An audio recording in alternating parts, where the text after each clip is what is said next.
Good day, everyone. It gives me great joy to be here once again. It's always a pleasure to be with you. Now, today, I want to be sharing a topic that talks about employment and career opportunities in the oil and gas industry for sociologists and social scientists. Isn't that very interesting? Now, I must acknowledge and appreciate you that you've been liking this channel, that you've been sharing the content, that you've been dropping your comments, and that you have been subscribing. Please continue to subscribe. Number two, I must acknowledge that this video is not based entirely on my own knowledge and experience. I actually conducted research. I spoke with key players in this sector who is doing very well in the sector. Interestingly, a sociologist, so that it can be research driven. And I acknowledge you. I'm sure you'll be watching this video. Thank you for those robust engagements that we have. Now, today, career and employment opportunities in oil and gas industry. Why is that? One, that sector is very important because it's based on energy worldwide, and we need energy.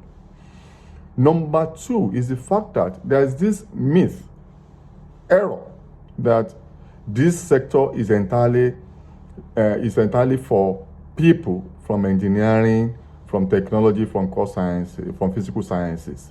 It's not true. Sociologists and social scientists also have roles to play, and there are tremendous opportunities for them in that industry that people don't know. And I want to bring this to your notice. Number one, the oil and gas industry is a very wide area. So, opportunities are limitless for sociologists and social scientists who are well prepared to take some of these opportunities for the benefit of humanities and themselves. Now, there are two basic areas of operation in the oil and gas industry. We have the technical and non-technical. The technical area is where you have those engineers, technologists, and physical scientists who deal with exploration and some other issues. Then you have the non-technical area. Not that they are less important, they're just non-technical because they have to demarcate these two roles. That's where you have sociologists, you have social scientists. And these non-technical people are actually the managers who manage the operations of what these engineers do. And across the value chain of the industry, from the upstream to the midstream to the downstream, you will discover that sociologists and social scientists are very relevant, and they function across this value chain. Now, there is this business services division, and that's where you have most of the sociologists and social scientists operate.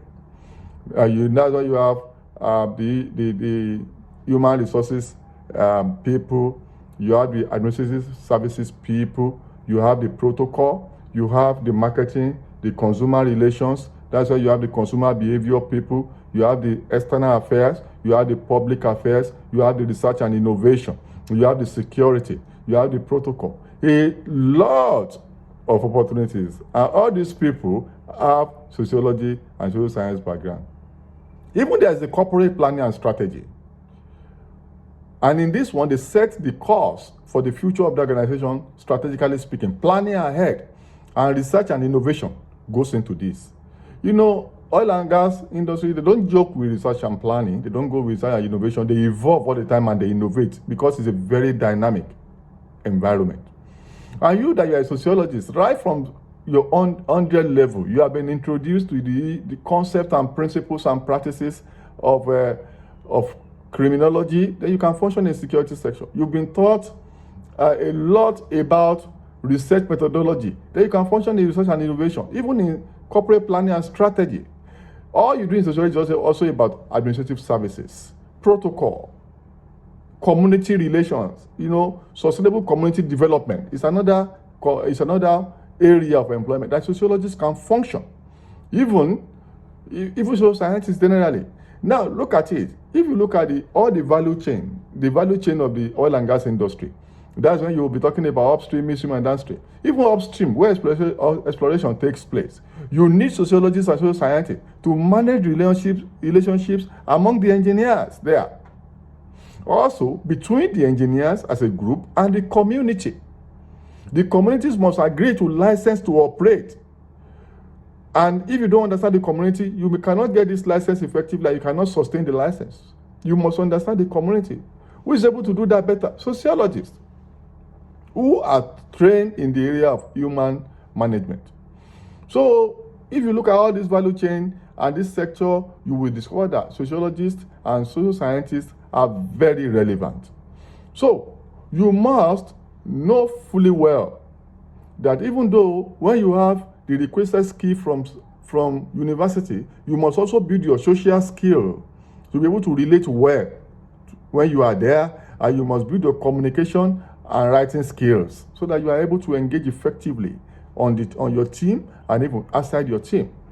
So I've only come to bring to your notice that the role that social scientists and sociologists will play in that sector, the roles are very many because of the versatility that sociology gives you and that social sciences also, give you over time.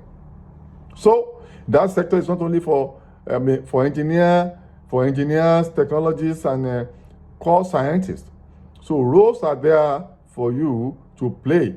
Please pay attention to that and package yourself in a way that you are strategically targeting that oil and gas industry, knowing fully well that you have roles and you are well prepared for it and you are better off for it. Is it in the business services division, corporate planning and strategy, the administrative services, or is it in the protocol? Is it in the security?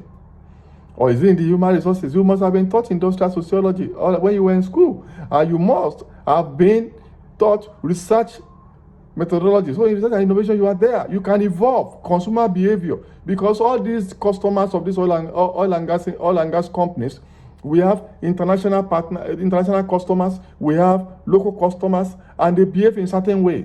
They have different temperaments. Global issues that affect the industry are best understood by you sociologists and social scientists. And also, you must have been taught industrial relations. You must have been taught labor management when you were in school as a sociologist.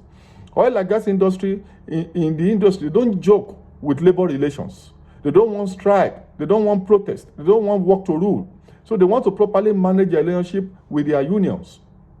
Meaning a sociologist will be very useful because if unions should picket them and they shut down, they need more resources to come back on board and they will have wasted time and resources.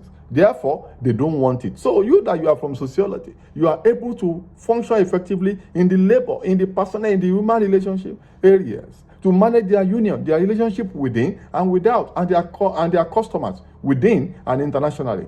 And even in the media also, you can function in the media and public relations areas of the industry. Because oil companies don't joke with how they are seen in the world. They manage their image or their images. They manage their brand. So they want people that understand the social coefficient of that society to package their image for them. So in the media, even in the public relations, the sociologists and the social scientists are very useful. Sometimes I'm sorry to say, even as useful, as important as the engineer. Thank you very much for watching this video. Share it widely. Drop your comments and like the channel, and also subscribe. More content that you value are on the way. See you next video. Thank you very much.